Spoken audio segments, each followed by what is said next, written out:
Kearns here at the classroom. How you guys doing? Just getting here, guys. Got your folders together for the week here.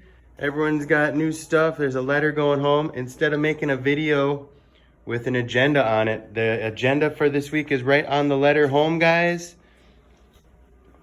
All right, so let's take a look at lesson 6.4 again here, guys. Yesterday's video was just kind of going over some comparison with greater than, less than, equal to signs. And we didn't really get into some comparison story questions, which is what this unit is about.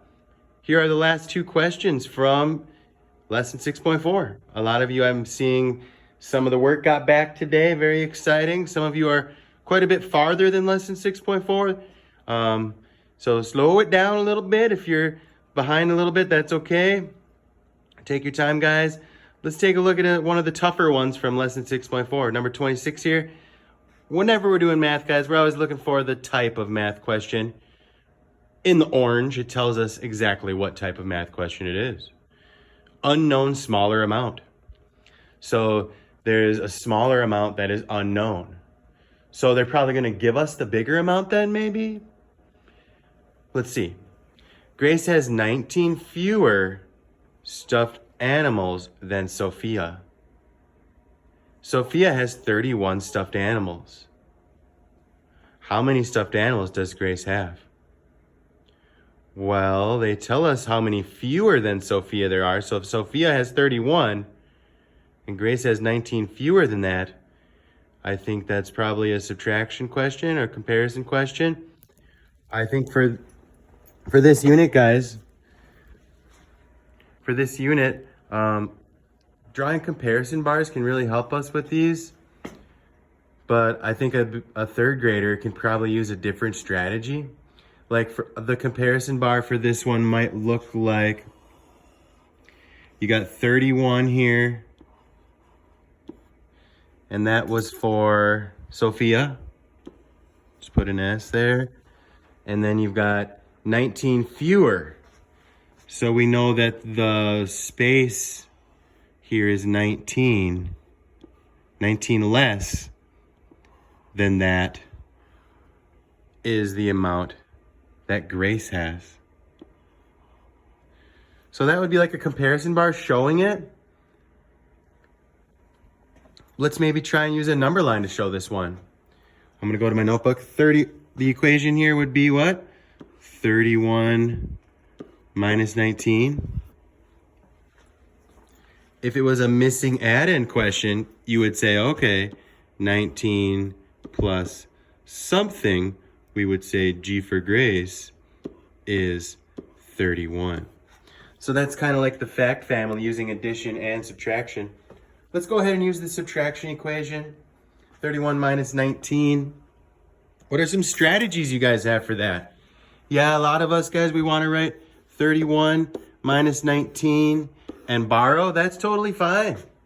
You can borrow a 10 from the 3, bring it back here, making this an 11, making that a 2, and then you got a 1. Sure, you can do that, but what about maybe like trying some other strategies? A lot of parents are kind of wondering about this new math, guys, and new math is really just other strategies to complement the algorithm there, like the open number line. Let's try it. 31 minus 19. I'm going to start with my bigger number.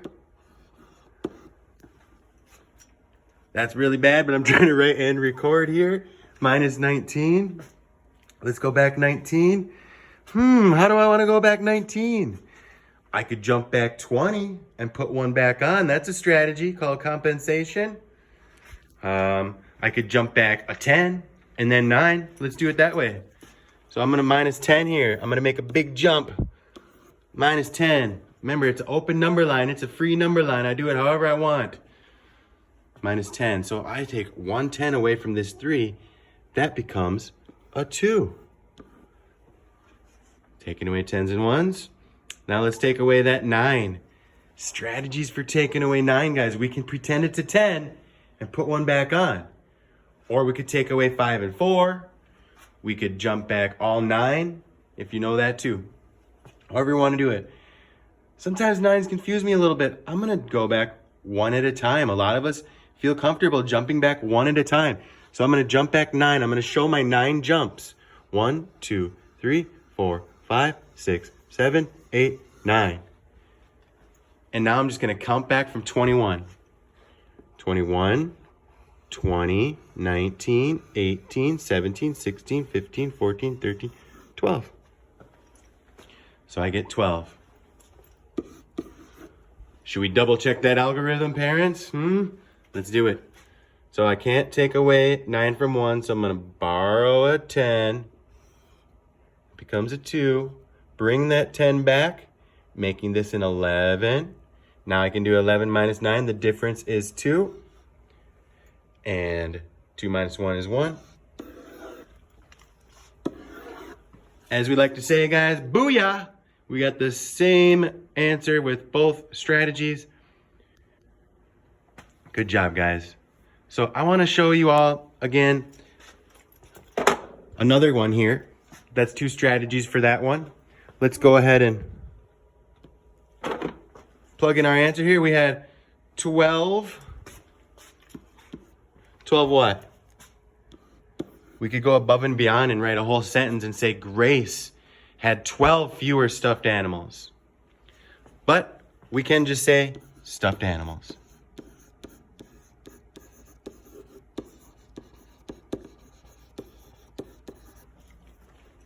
All right, guys, so that's a how many fewer question. What about an unknown larger amount? Let's look at the next one, guys. Sophia has 19 more stuffed animals than Grace. Grace has 12 stuffed animals. How many stuffed animals does Sophia have? Guys, is this just the opposite question? It's kind of showing us that there's a fact family here, that you could do it another way. So you would say if Grace has 12, Sophia has 19 more than that.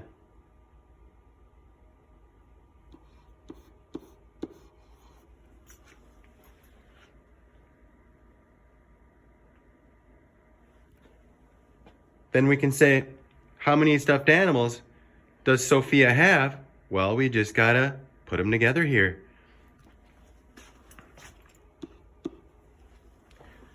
What's a strategy for us to put these together? Let's try expanded notation, guys. That's a long way to say adding up the place values.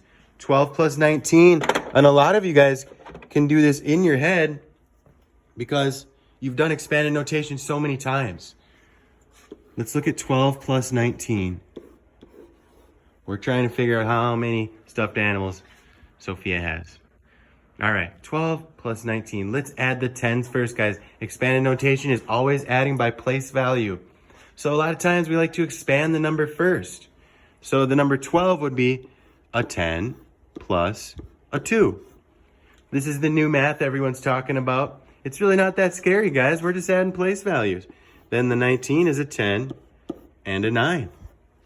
Now I'm just going to put my 10s together. I have 2 10s. 10 plus 10. Those are my 10s. So that teaches us, like when we're in the real world, guys, that let's say we're buying something at the store that costs $12 and something that's $19. You can quickly in your head say, okay, there's 2 10s, that's 20. And then you can quickly in your head add your 1s, 9 plus 2. You get 11. And then you can quickly put your 10s and 1s together. Again, 20 plus 10 plus 1. And you get a mental math strategy that really, that's kind of what goes on in your head when you're doing adding your 10s and 1s mentally. You're really doing expanded notation right in your head, guys. So Sophia has 19 more stuffed animals than Grace. Grace has 12 stuffed animals. How many stuffed animals does Sophia have? We got 31 stuffed animals. And let's label it because we're always making sure we don't forget.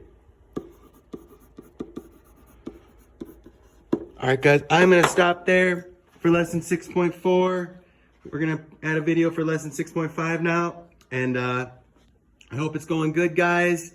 Let me know how it's going. I got a lot of your work back.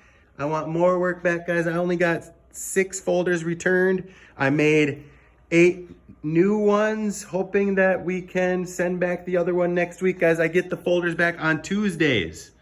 So if I could get it back on Tuesday, that would be awesome, guys. Thank you so much. It's good to be sending videos to you guys. I'd love to see you, but I'll be seeing you guys soon. Hope it's going great. Let me know how it's going. Out for now, guys.